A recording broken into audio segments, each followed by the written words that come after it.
As the crypto bull market approaches its peak, many are wondering if we will see a repeat of what happened in 2017.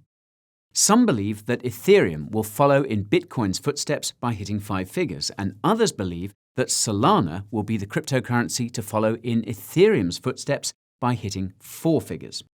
Today, I'm going to give you a quick recap of what Solana is, bring you up to speed about a few of the project's most important updates, and tell you why Sol is about to pull an ETH.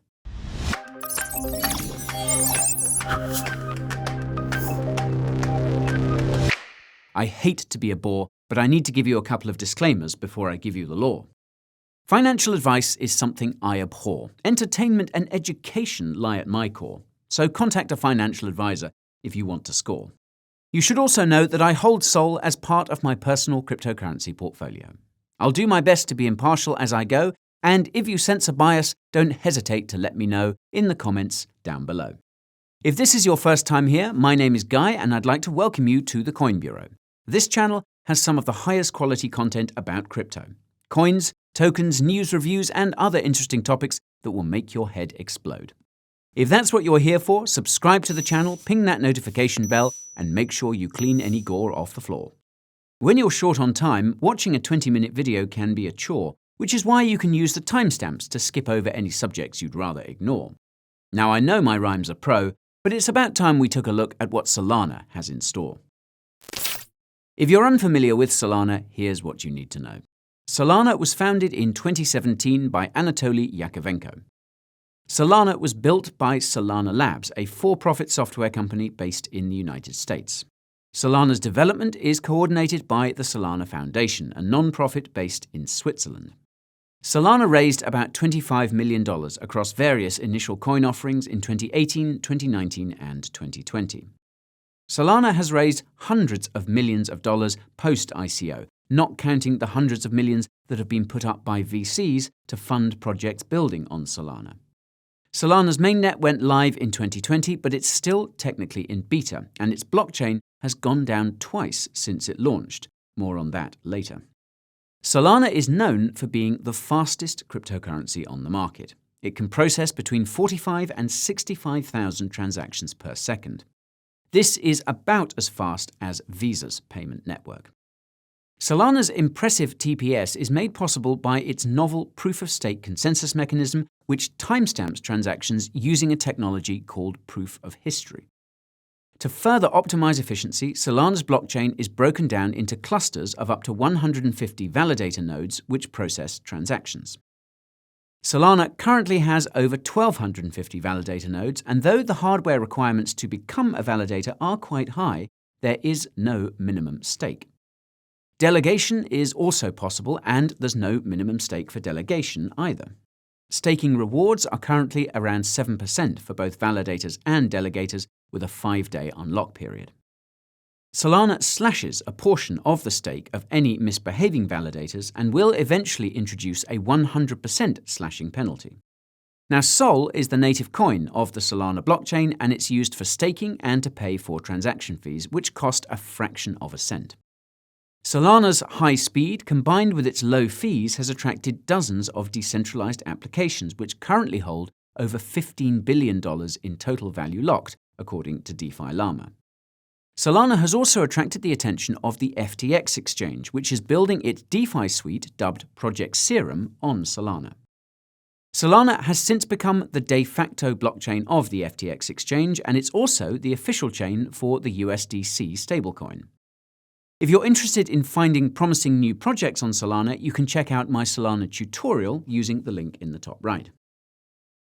Now, although I've made many videos related to Solana over the last few months, it's been more than half a year since my last Solana update, and it's safe to say that a lot has happened since then. In early June, the Solverse Solana Accelerator onboarded over 20 high-profile people from over a dozen companies to be mentors for up-and-coming Solana projects. That same day, the Solana Foundation announced a $20 million Solana Eco Fund geared towards South Korean crypto projects building on Solana.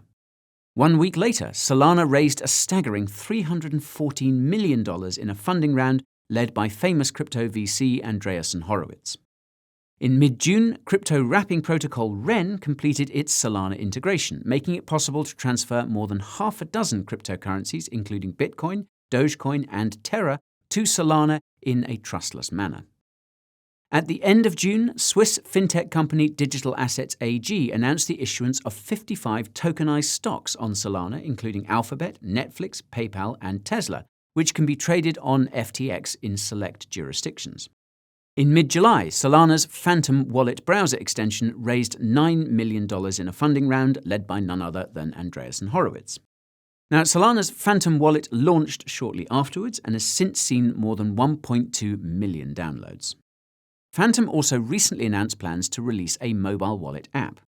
This is expected to happen in January 2022. At the end of July, the Solana Foundation announced a $5 million creator fund in collaboration with Audius and Metaplex with a focus on musicians and NFT artists.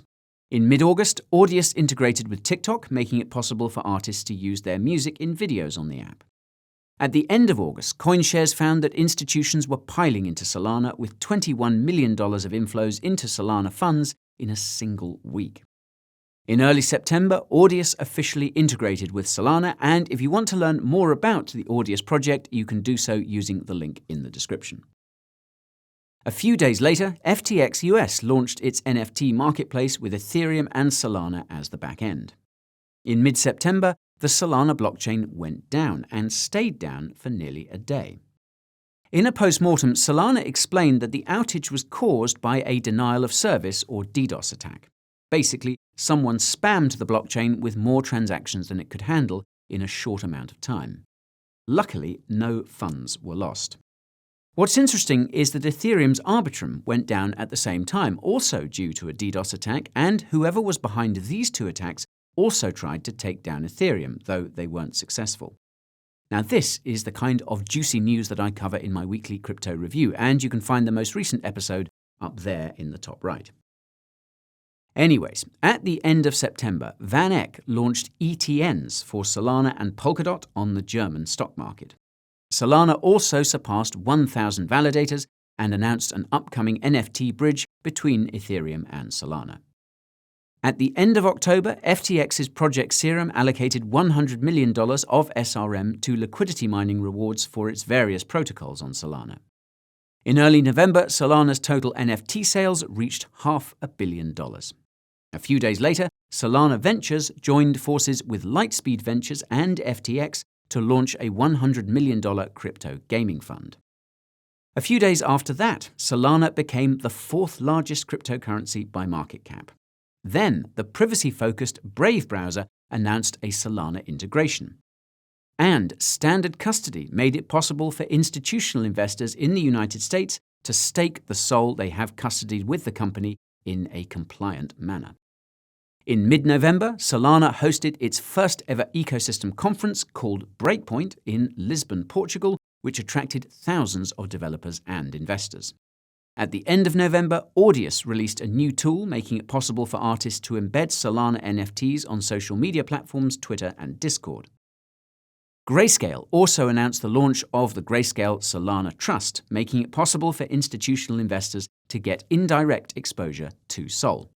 It's only been about a week, and Grayscale's Solana Trust already has over $10 million in assets under management. Given all these updates, it should come as no surprise that SOL has gone up by nearly 10x over the last 6 months. SOL appears to be in the middle of painting a bull flag on the monthly, and if my measurements are correct, we could see a $290 to $300 SOL in the next month or two. Now, the thing is that Solana has probably seen most of its growth for this bull market in percentage terms. Solana's market cap is closing in on $100 billion, and though it will likely overtake BNB at some point, it's questionable whether it can edge Ethereum out of that second-place position.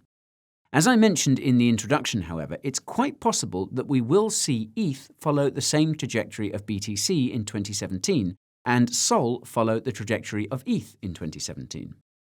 In addition to all the retail adoption and institutional attention Solana has seen, it offers one thing that investors across the board are begging for, and that is yield.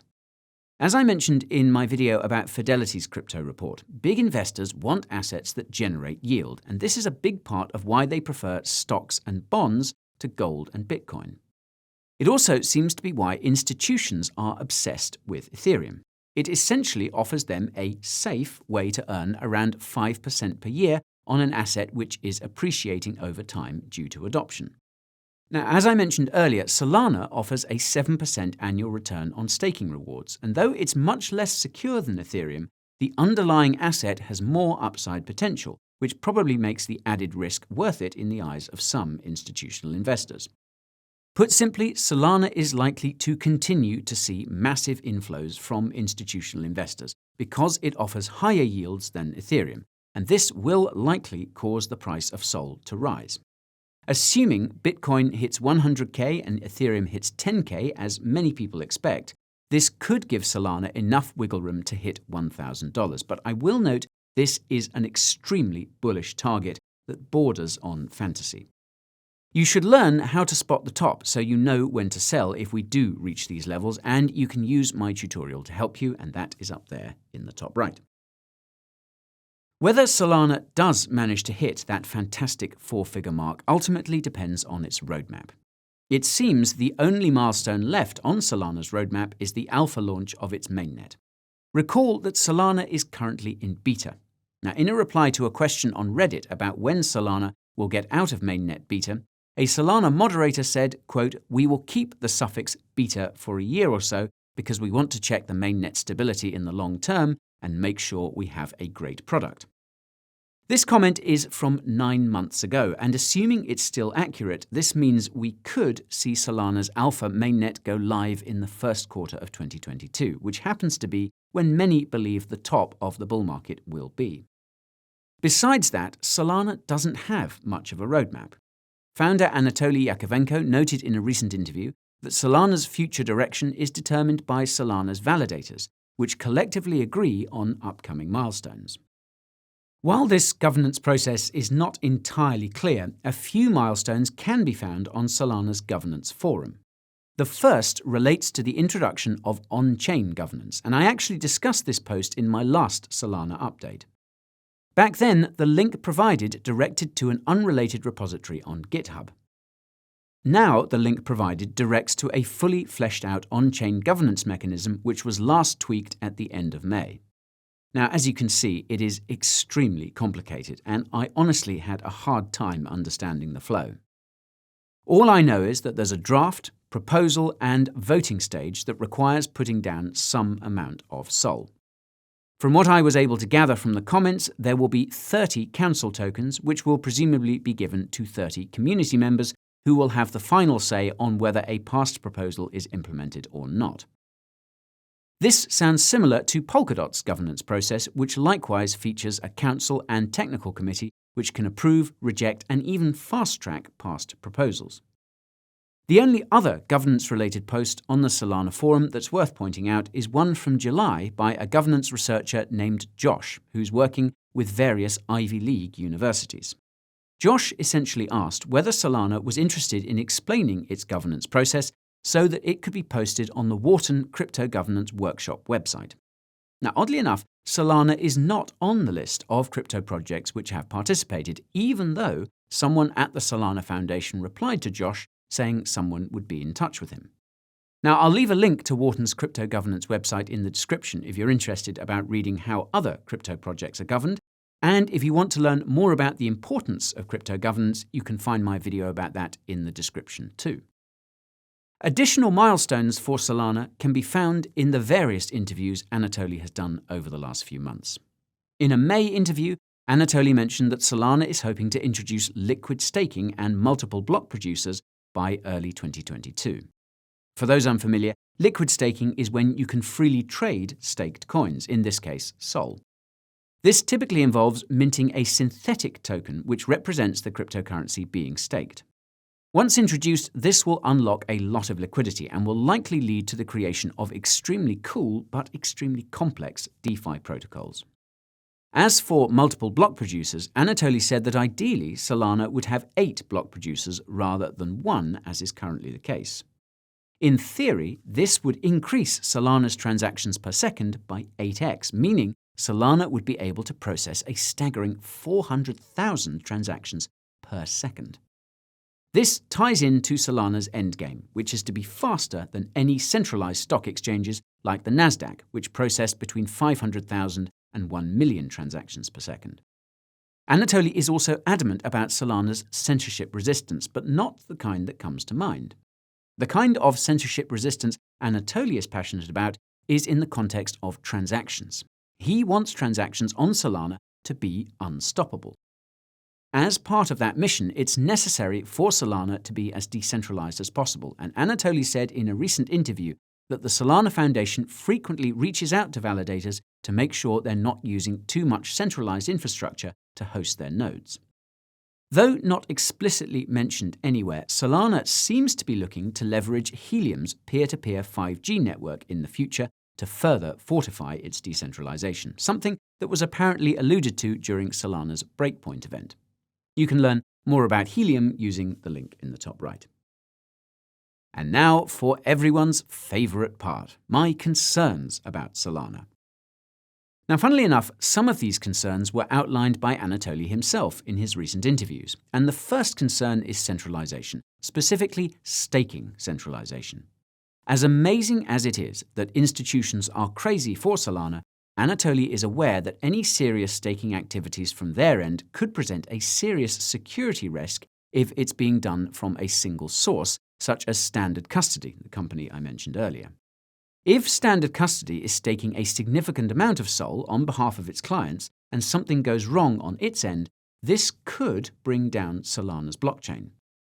A high concentration of SOL in one place is also bad news for Solana's upcoming on-chain governance, since it would give a significant amount of voting power to a single entity. This is something I've mentioned many times before, notably in my video about proof of work versus proof of stake. The second concern I have about Solana relates to liquidity. Anatoly mentioned in an interview that a great deal of the liquidity and price data on Solana comes from Project Serum's Serum DEX. This is not that surprising, given that Project Serum has a relationship with one of cryptocurrency's largest market makers via FTX. Any serious disruptions to Project Serum's operations could therefore do damage to Solana's DeFi ecosystem, and Anatoly actually mentioned in an interview that there have been multiple exploits already. They just don't get talked about. I'll note that he didn't say these were related to liquidity. Now, the third concern I have about Solana is its transaction history. As many of you will know, because Solana's blockchain is so big, it uses Arweave to store its full transaction history. In an interview in July, Anatoly admitted that there are currently no tools to analyze Solana's transaction history on Arweave. This is obviously very concerning, but to be fair, it's probably only a matter of time before such a tool is made. My final concern relates to another comment Anatoly made during an interview, and that's that Solana eventually wants to introduce its own hardware for validator nodes. I'll start by saying that if Solana's validator hardware is open source in the same way that it is with Helium's LongFi and 5G hardware, well, I'm all for it.